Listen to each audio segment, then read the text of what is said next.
Yeah. Okay, work. Do you work out? Get loose. Get loose. Okay. Yeah. I thought you could never get loose. I thought you could never get loose. I thought you could never get loose. Get loose. Get loose. I thought you could never get loose. I thought you could never get loose. What? I thought you could never get loose. Get loose. Get loose. Say swag out. Say swag out. Say swag out. Get loose. Hi guys, hope you guys are doing great. I miss you. I hope you're staying safe, you're staying healthy inside. I just wanted to get on here and say hello and check in on you guys and to update you on some new things that we're doing with Concilio. So Concilio decided to do virtual learning experiences, and basically we're going to bring after school program to you guys where you are. So we're going to record a series of activities each week. There's going to be 2 videos that are released every Thursday, I believe. If that's wrong information, I will correct myself via Instagram. And we're going to just talk about ways you can contact us, ways you can stay in contact with us, and just, you know, just so that we can get through this together. I can't wait to see you guys and go back to work. I know you guys miss us. So yeah, in this video we're going to do a few experiments. I'm going to show you how to make a few recipes of food you can make without using the stove. And we're also going to go through some self-care tips, some yoga, some meditation, and just things you can do to keep you level-headed and to keep you calm. Alright, so this experiment, I'm pretty sure you all seen on Instagram. It's the salt and pepper experiment, and it shows you what it looks like when you use soap when washing your hands. So all you need is black pepper, a container of water, and some soap. And what you do is you dip your finger in the soap, and when you dip your finger in the soap and then you put it in the water, you see how the pepper disperses. Activity is making a peanut butter and jelly sandwich. Again, if you are allergic to peanut butter, you can use almond butter, sunflower seed butter, or you can use Fluffernutter, which is marshmallows. And they all sell those in the local supermarket. And so we're just going to open up our peanut butter, and we're going to scoop a little bit off the top because why would we waste all that peanut butter? That's whack. And so I have my assistant here, aka Taylor. She's gonna put the peanut butter on the bread, but it looks like she's struggling. So let's see if she can figure out how to do it right. Use the bag. Okay, no, this is just a disaster. So now I'm gonna do it. So you spread the peanut butter like this. This bread is really soft, so sometimes you gotta let the peanut butter sit. But we didn't have time for all that. So yeah, I'll let the peanut butter sit, and you do the jelly. You can clean off your spoon, or if you like me, sometimes I like the peanut butter and the jelly to mix, so, and you're not trying to make a lot of dishes. And now the jelly is being weird. It doesn't want to open, trying to make me look weak on camera. I'm not weak. I'm super strong. Chill out. And now we're going to scoop out the jelly.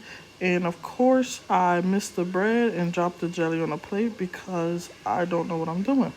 So, yeah, you make a peanut butter jelly. You smush the jelly around and all that good stuff. And I'm being a little sloppy today just because, it's peanut butter jelly. Y'all know what to do. Okay? So then after that, you put your sandwich together, smash it on there like that, and then you rip it like a T-Rex. Pretty good stuff. We about to make some popcorn. Act 2, butter. Okay, take the popcorn out the container thingy my bob. Now y'all see my kitchen, like I said, it's getting redone, so don't judge me. And I will show y'all the full kitchen when it is finished. So we're gonna have a nice little kitchen tour in the next video. Not next video, but in a few ones later, because it's not gonna be done. You put it in the microwave. Now some microwaves have the setting. Most microwaves do have popcorn setting, but anybody knows that when you push the popcorn setting, it burns your popcorn. And while in this video my popcorn came out burnt, so I'm gonna say do it the bootleg way. And put your popcorn in for a minute and 30 seconds, and then you're gonna have a great quarantine snack that ain't burnt, that you don't have to throw in the trash, and your mom won't yell at you like mine did at the end of this video. But I muted this so you can't hear her yelling because I'm growing, and you're not gonna catch me slipping. Yeah. So take it out the container, the microwave, make sure you shake it around because it's going to be steaming hot. And you're going to see a little steam come off it. Watch. Okay. And then I'm kidding, that's just me making noise. But, yeah, so you're going to see a little steam come out the bag. You let it cool off for like a minute or two, and you come back and you try to open it up. There goes the steam right there. You see it? You see it? Yeah, so you'll pick it up. Now, my assistant here, again, does not know how to open the bag. So you're going to see me put the camera down to show her how to do it the right way. Because I don't want my assistant out here trying to burn stuff. So I have to put it in because she didn't know what she was doing. And so you hold it from both ends and you pull it apart. Popcorn bags are made so that you don't burn yourself. And alright. Here we're going to see some meditation poses.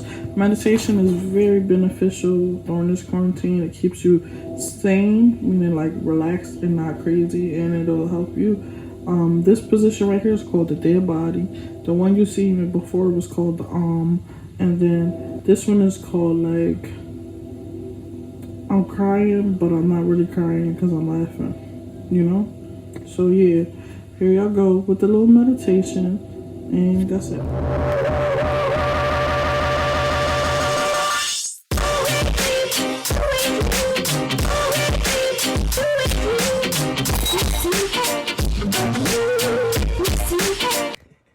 Hey guys, I'm not even gonna retry that. This is like take 78, but hope you guys are home. Hope you guys are safe and healthy.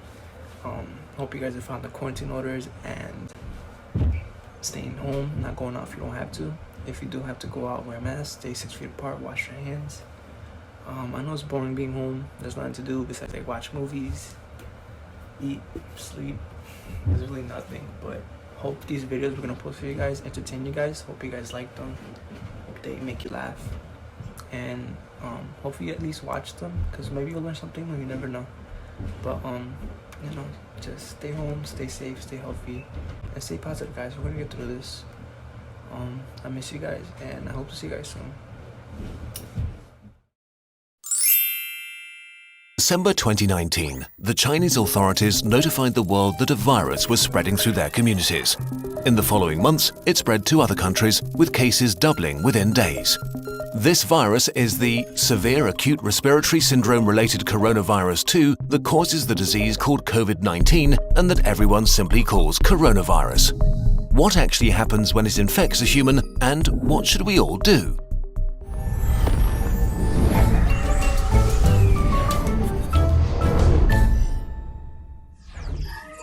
A virus is really just a hull around genetic material and a few proteins, arguably not even a living thing.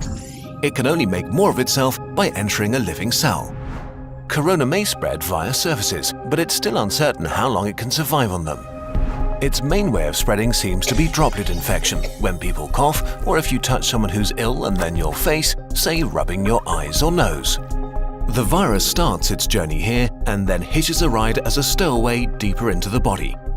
Its destinations are the intestines, the spleen, or the lungs, where it can have the most dramatic effect. Even just a few coronaviruses can cause quite a dramatic situation. The lungs are lined with billions of epithelial cells. These are the border cells of your body, lining your organs and mucosa, waiting to be infected. Corona connects to a specific receptor on its victim's membranes to inject its genetic material. The cell, ignorant of what's happening, executes the new instructions, which are pretty simple: copy and reassemble. It fills up with more and more copies of the original virus until it reaches a critical point and receives one final order: self-destruct. The cell sort of melts away, releasing new corona particles, ready to attack more cells. The number of infected cells grows exponentially. After about 10 days, millions of body cells are infected and billions of viruses swarm the lungs. The virus has not caused too much damage yet, but Corona is now going to release a real beast on you, your own immune system. The immune system, while there to protect you, can actually be pretty dangerous to yourself and needs tight regulation. And as immune cells pour into the lungs to fight the virus, Corona infects some of them and creates confusion. Cells have neither ears nor eyes. They communicate mostly via tiny information proteins called cytokines. Nearly every important immune reaction is controlled by them.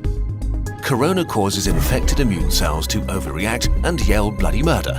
In a sense, it puts the immune system into a fighting frenzy and sends way more soldiers than it should, wasting its resources and causing damage. Two kinds of cells in particular wreak havoc.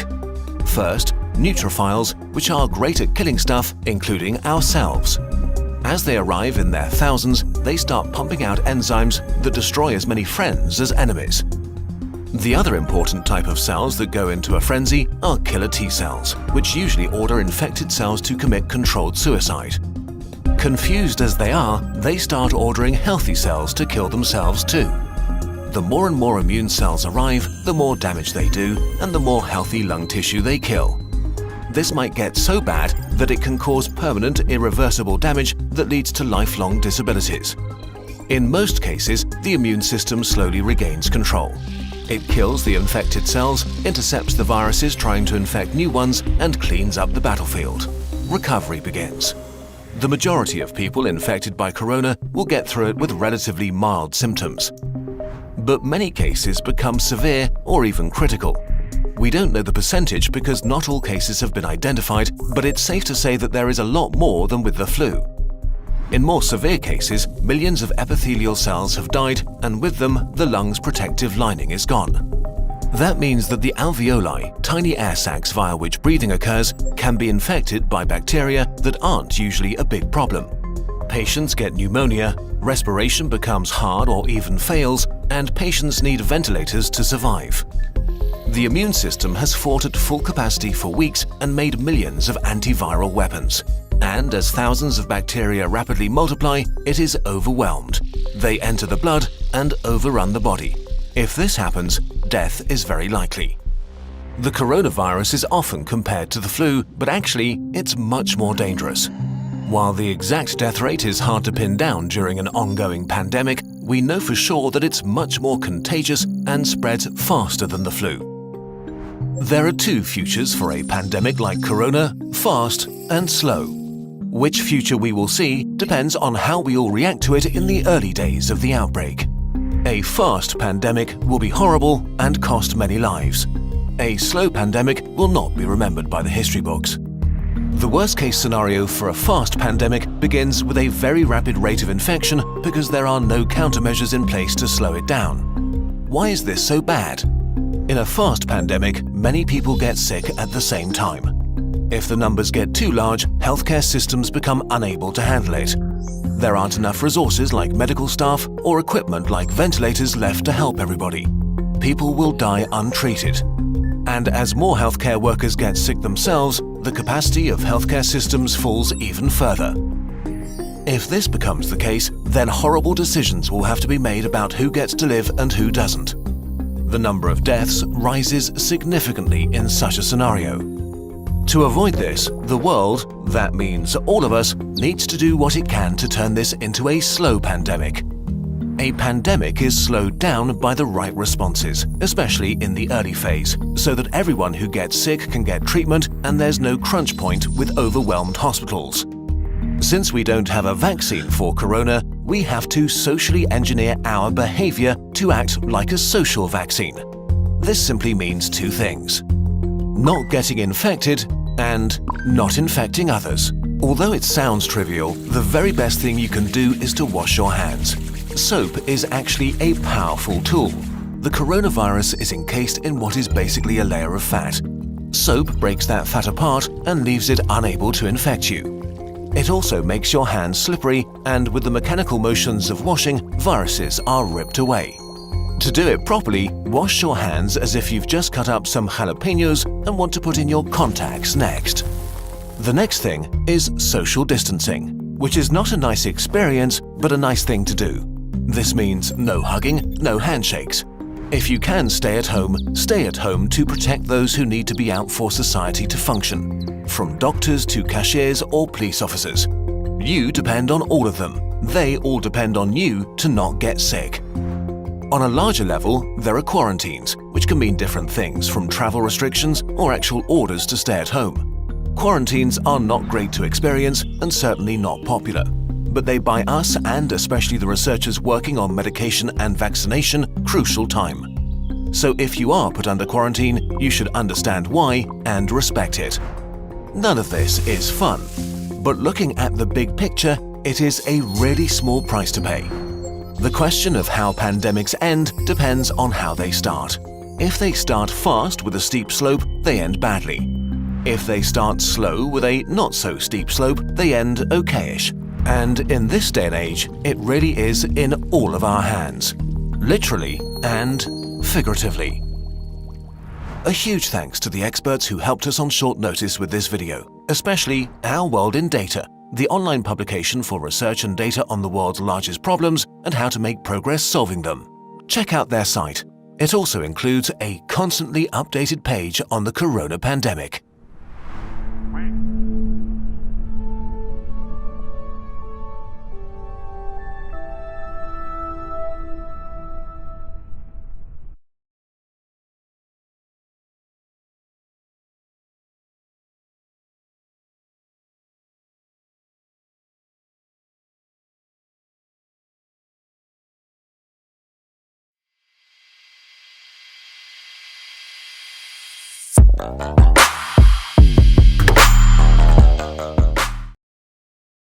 Baby, come give me something, oh. Baby, come give me something, oh. 'Cause I can't stop loving. Hey, so you bagged him. I'm a savage. Classy, bougie, ratchet. Sassy, moody, nasty. Acting stupid. What's happening? What's happening? I'm a savage. Show you how to get it. It go right foot up, left foot slide, left foot up, right foot slide. Basically, touch this.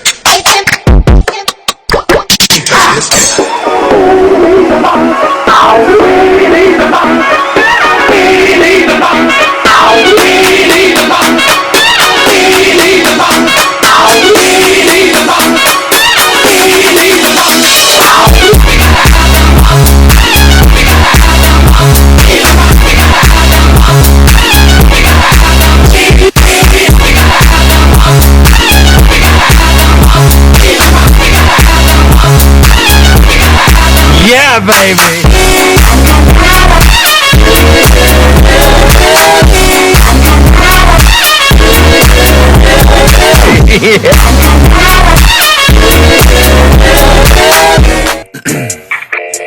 Yeah.